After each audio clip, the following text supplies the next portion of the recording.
Selamat pagi, salam sejahtera untuk kita semua. Perkenalkan, nama lengkap saya Darius Franciscus Lermanuk, siswa SMA Seminaris Santo Domingo Hokeng, kelas IPS 1. Saya akan mempresentasikan tentang Gereja Reformasi Abad Pertengahan. Mari kita simak videonya. Gereja adalah sebuah gerakan pembaharuan terhadap Gereja Katolik Roma. Pembaharuan tersebut mencakup ajaran, praktik, hingga struktur. Reformasi gereja terjadi di Jerman pada tahun 1517, yang ketika itu adalah bagian dari Holy Roman Empire. Latar belakang reformasi gereja. Pada abad ke-14, seorang raja Prancis yaitu Raja Philip keempat yang memerintah antara tahun 1285 sampai 1314 memiliki ambisi untuk memusatkan seluruh kekuasaan di tangannya. Ia menegaskan bahwa tidak ada kekuasaan lain termasuk paus berhak ikut campur dalam pemerintahan. Meskipun begitu, Raja Philip keempat dijuluki Philip the Fair. Julukan ini secara tidak langsung merupakan sindiran karena penampilannya yang tampan bertolak belakang dengan sifat buruknya selama memimpin kerajaan. Raja Philip keempat juga meminta klerus golongan rohaniwan agar membayar pajak kepada negara. Padahal sejak berabad-abad, gereja dibebaskan dari membayar pajak. Aturan tersebut akhirnya memicu konflik antara Raja Philip keempat dengan Paus Bonifacius ke-8. Paus pun mengeluarkan bula atau surat keputusan yang melarang raja memungut pajak pada klerus tanpa persetujuan Paus.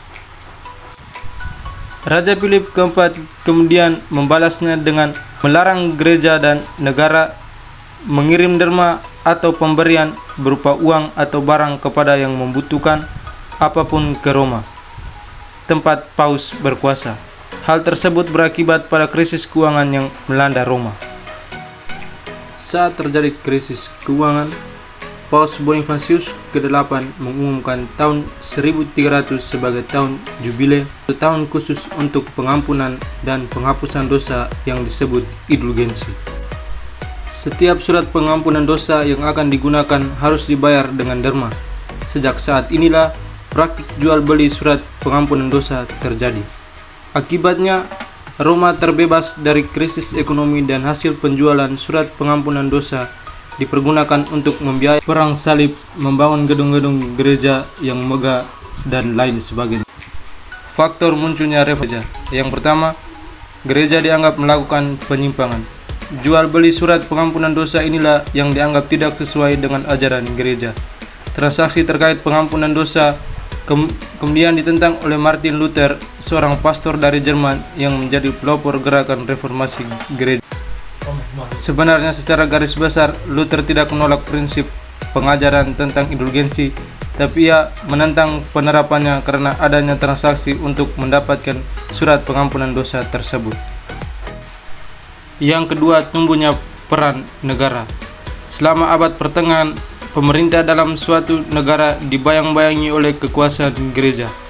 Pada masa itu, Paus Bonifacius ke-8 mengeluarkan Bull Unam Sanctum yang menyatakan bahwa kekuasaan spiritual dan kekuasaan duniawi ada di tangan Paus dan para raja adalah bawahan Paus. Yang ketiga, semakin berkembangnya tradisi intelektual. Dengan abad ke-14 dan menjelang awal abad ke-15, mulai adanya ketidakpuasan terhadap gereja dari kalangan internal gereja itu sendiri. Misalnya seperti John Wycliffe dan Jan Hus yang adalah dua orang pendeta. Kemudian pada masa Renaissance muncul gokir yang mulai mempertanyakan otoritas gereja. Proses terjadinya reformasi gereja. Gerakan reformasi gereja diawali ketika Martin Luther memaku 95 dalil di depan pintu atau tembok gereja Wittenberg di Jerman. Secara garis besar, ke-95 dalil tersebut berisi doktrin dan praktik dalam gereja Katolik yang menurut Luther harus segera direformasi.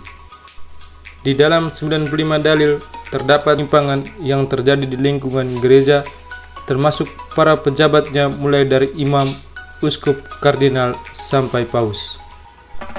Namun, 95 dalil yang diinisiasi Luther tidak digubris oleh pihak gereja. Justru pemikiran Luther dianggap sesat. Luther bahkan diminta untuk mencabut ke-95 dalilnya oleh Paus Leo ke-10 dan Kaisar Charles ke-5 karena dianggap menyimpang. Luther menolak permintaan tersebut. Pada 18 April 1521, sebagai bentuk penolakannya, Luther memulai gerakan Protestan. Gerakan Protestan menginginkan ajaran agama dilaksanakan sesuai dengan Alkitab. Gerakan inilah yang menandai lahirnya Kristen Protestan, dan karena dibawa oleh Martin Luther, maka ajarannya disebut Lutheran.